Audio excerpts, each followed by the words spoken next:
5 মিনিটের বক্তব্যে আর কিছু হোক না হোক, আমার যতই তোমরা শেকায়েত করো সমস্যা নেই, তারপর মওলা আলীর শানে শেকায়েত করা বন্ধ করে দিয়েছে। ঠিক কিনা? 5 মিনিটের গর্জনে অন্তত আর কিছু করতে পারি না পারি, মওলা আলীর শানে গোস্তাকি করার যে দিদি সেটা বন্ধ করে দিয়েছে।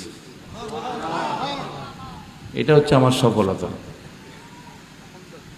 ঠিক কিনা? অন্তত এই সমস্ত মুনাফিক দুশমনে আহলে বাইতের যারা চক্র, এদের বিদ কাঁপিয়ে দিয়েছে। ঠিক কিনা?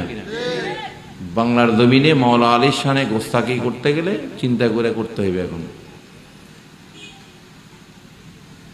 এখানে আহলে বাইতকে যেখানে আল্লাহ পাক পুত পবিত্র করে রাখার ঘোষণা দিয়েছে, তুমি আল কোরআনের বিরুদ্ধে, আল্লাহর বিরুদ্ধে যুদ্ধ ঘোষণা করতেছে।